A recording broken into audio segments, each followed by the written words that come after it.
ہم میں سے ہر کوئی اپنی جگہ ایک لیڈر ہے، کہیں نہ کہیں کوئی نہ کوئی بڑا مرتبہ یا رتبہ یا عہدہ یا پوزیشن گھر میں، اداروں میں ہوتی ہے ہماری، ٹھیک ہے. گھر میں تو ہر ماں لیڈر ہے، ٹھیک ہے نا، امام ہے، اور اسی طرح سے اداروں میں بھی ہوتے ہیں. بعض دفعہ ہم مین لیڈر نہیں ہوتے تو سینئرز ہوتے ہیں. تو یہ بہت سارے لوگ جو ہیں وہ کہیں نہ کہیں اس پوزیشن کو لے رہے ہوتے ہیں.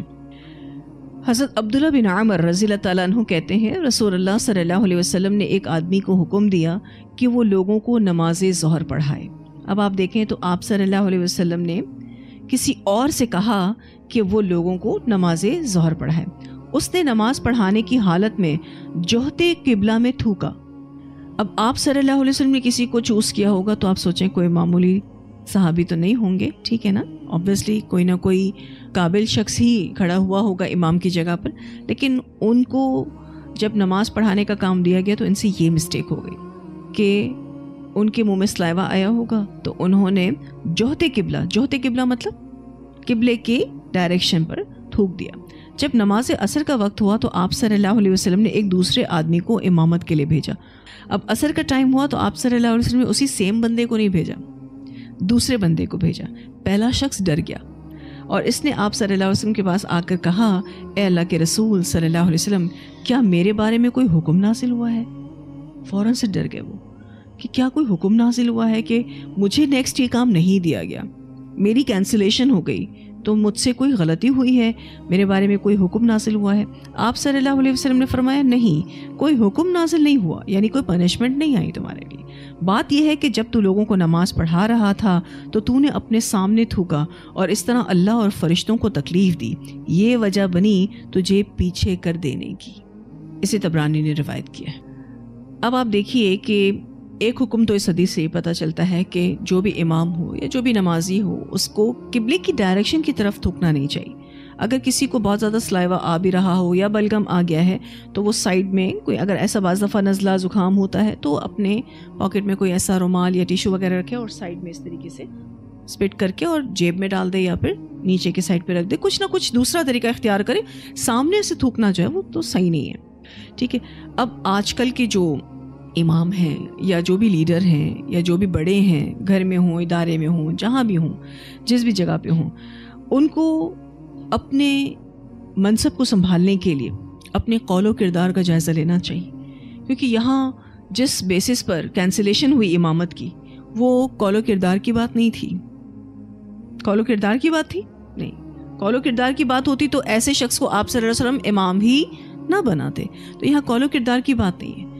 تو آج کے جو امام ہیں، آج کے جو بڑے ہیں، ان کو تو اپنے قول و کردار کا جائزہ لینا چاہیے، کیونکہ اس منصب کی وجہ سے آپ کو پتہ ہے کہ کتنی رسپیکٹ ملتی ہے، عزت ملتی ہے، محبت ملتی ہے، ٹھیک ہے.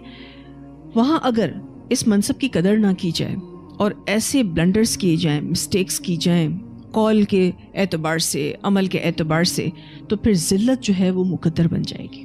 اللہ تعالیٰ جو ہے وہ ہمیں امامت کے رتبے سے ہٹا دے گا. آپ نے دیکھا ہوگا بہت سارے لوگ اس رتبے پر فائز ہوتے ہیں لیکن ان کی رسپیکٹ آپ اپنے دل میں محسوس نہیں کرتے.